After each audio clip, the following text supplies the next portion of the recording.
एक मिसाल दी गई कि रशिया के अंदर चर्चेस उड़ाए गए काफी ज्यादा। तालिबान ने बामियान के अंदर क्या उड़ाया था?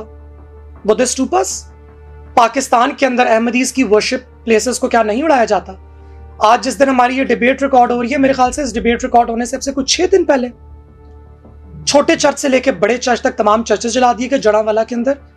भाई ये एक और स्ट्रॉन्ग एंड आर्गुमेंट है। खुद बदतरीन रूसी कम्युनिज्म की मिसाल देकर फरमाया कि वो बेहतरीन निजाम था। रूस में चर्च उड़ाने के अमल को एथीज्म का ऐप तस्लीम करने की बजाय बामियान की मिसाल देकर उसको छुपाया आपने। और भाई अगर तालिबान ने गलत किया था तो क्या इस वजह से रूस का अमल जायज हो गया? पाकिस्तान में चर्च पर हमले के हादसे को ओवर एग्जेजरेट करके पेश करना आपका धजल और फरेब है।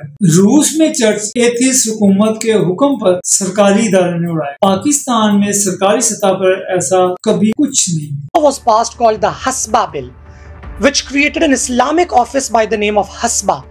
उस हसबा के अंदर non democratic selected male Sunni members को इंक्लूड किया जाना था, जिनके पास पावर्स थी कि वो हाई कोर्ट की दी गई डेथ पेनल्टी को रिटर्न कर सकें, रिवोक कर सकें, without any warrant, without anything, 24 hours के अंदर किसी की भी चार दीवारी को पामाल कर सकें और घर के अंदर जाके देख सके कि वहां पे कोई फहाशी या उरियानी या गैर इस्लामी हरकत हो रही है कि नहीं हो रही।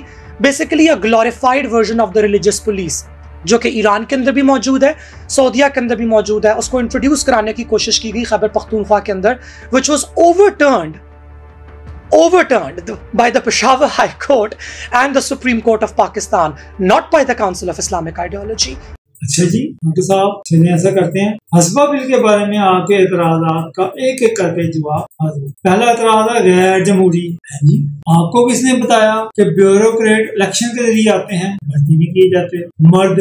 जनाब हसबा बिल पढ़ के देख लें, इसमें कहीं भी लफ्ज मर्द का इस्तेमाल नहीं किया। सुन्नी, एक और झूठ, मुजव्वजा हसबा बिल में कहीं भी सुन्नी का लफ्ज नहीं आया, बल्कि हाईकोर्ट में जो पिटीशन दायर की गई उसमें ये इल्जाम लगाया गया था कि इस बिल में किसी फिरके का जिक्र ही नहीं है। हाईकोर्ट की दी हुई सजाए मौत को खत्म करने का इख्तियार, अस्तगफिरुल्लाह, सफेद झूठ। मुजव्वजा हसबा बिल में ऐसी कोई शिक नहीं, बगैर वारंट के किसी घर में घुसने का इख्तियार, ये भी झूठ। हसबा बिल में घर से बाहर अवामुन नास में सरेआम फहाशी और उरियानी को रोकने की बात की गई है। मजहबी पुलिस, जनाब अगर बुराई को रोकने के लिए गैर मजहबी पुलिस हो सकती है तो कुरान के हुक्म पर अमल करते हुए उसी बुराई को रोकने और नेकी का हुक्म देने का काम मजहबी पुलिस क्यों नहीं कर सकती? मजीद ये कि मुजव्वजा बिल के झेली सेक्शन 3 का सेक्शन 2 वाज़ेह तौर पर इस बात की निशानदेही करता है कि इस कानून का इस्तेमाल सिर्फ उस वक्त किया जाएगा जब किसी मसला का कोई और कानूनी, अदालती या इंतजामी इलाज मौजूद न हो। इन हवालों से ये साबित हुआ कि आपने हसबा बिल पढ़ा ही नहीं, आपने किसी के कहने पर झूठे इल्जाम की बारिश कर दी, जबकि ऐसी कोई बात उसमें मौजूद न थी। तो